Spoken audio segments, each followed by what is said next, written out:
വചനസാരം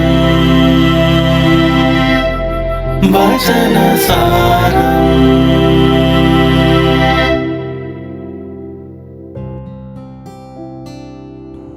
ക്രിസ്തുവിൽ ഇത്രയും സ്നേഹമുള്ളവരെ, ചില ചോദ്യം ചെയ്യപ്പെടലുകൾ അനിവാര്യമല്ല എന്നാകുന്ന ചില നിമിഷങ്ങളുണ്ട്. എല്ലാം എല്ലായ്പ്പോഴും ചോദ്യപ്പെടേണ്ടതില്ല, ചോദ്യപ്പെടാറുമില്ല, അല്ലെങ്കിൽ ചോദിക്കപ്പെടാറുമില്ല.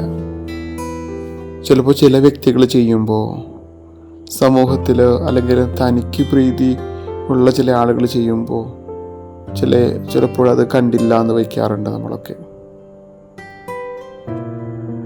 ഇന്നത്തെ സുവിശേഷത്തിൽ യേശുനാഥനോട് ഫരിസേയർ ചോദിക്കുകയാണ്, എന്തുകൊണ്ടാണ് നിന്റെ ശിഷ്യന്മാർ ഇങ്ങനെ നിയമാനുസൃതമല്ലാത്ത കാര്യം സാബത്ത് ദിവസത്തിൽ ചെയ്യുന്നത്? കാരണം അവർ നടക്കുന്ന വഴിയിൽ നടക്കുന്ന സമയത്ത് കതിരുകൾ പറിച്ച് അത് കയ്യിലിട്ട് തിരുമ്മി ഭക്ഷിക്കുകയായിരുന്നു. വിശപ്പ് കൊണ്ടായിരിക്കണം അവരങ്ങനെ ചെയ്തത്. ഈശോ അതിന് കൊടുക്കുന്ന മറുപടി, പഴയ നിയമത്തിൽ പണ്ടും ഇതുപോലെ നിയമം മറികടന്ന് ചെയ്തിട്ടുണ്ടല്ലോ, ദാവീദ് ചെയ്തിട്ടുണ്ടല്ലോ എന്നാണ് ഈശോ ചോദിക്കുക. 1 സാമുവേലിലാണ് ഈ ഒരു ഭാഗം നമ്മൾ വായിക്കുക.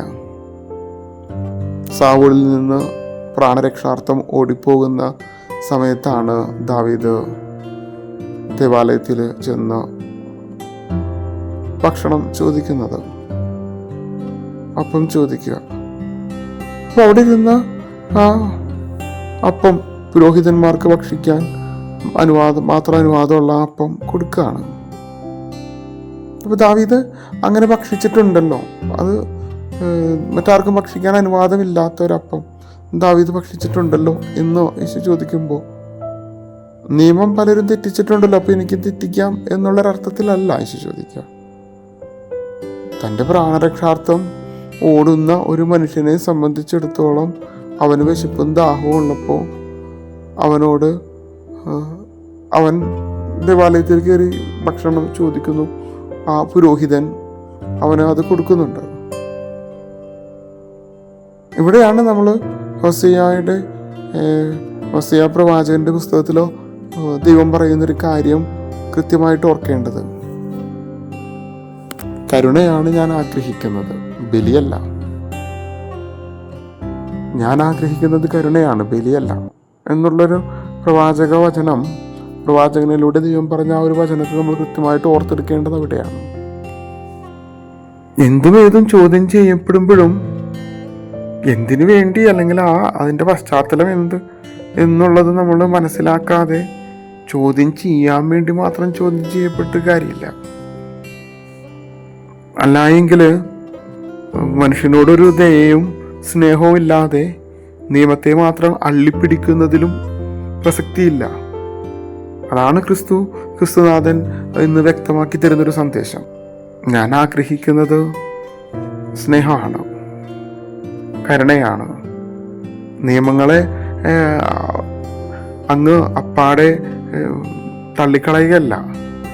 നിയമങ്ങളുണ്ട്, പക്ഷേ ചില സമയങ്ങളിൽ അതിനേക്കാളും വലിയ നന്മയാണ് നമ്മൾ ഉന്നം വയ്ക്കേണ്ടത്. അതിനേക്കാളും വലിയ നന്മയ്ക്ക് വേണ്ടിയിട്ടാണ് നമ്മൾ നിലകൊള്ളേണ്ടത്. ഈ ഒരു കാര്യമാണ് വിശ്വനാഥൻ പറയുക. എന്നിട്ട് ഒന്നുകൂടി ഈശോ പറയുന്നുണ്ട്, ആചാരങ്ങൾക്കപ്പുറത്താണ്, അല്ലെങ്കിൽ ആചാരങ്ങളുടേക്കാളും അതിനും കൂടി അധിപനാണ് ദൈവം എന്നുള്ള ആ ഒരു ഇത്. ആചാരങ്ങളിൽ തളച്ചിടേണ്ടവനല്ല ദൈവം എന്ന ആ ഒരു സത്യത്തെ. ദൈവം എന്ന ഇതിലാണ് ആചാരങ്ങൾ വരിക. അല്ലാതെ ആചാരങ്ങളുള്ളത് കൊണ്ടല്ല ദൈവം.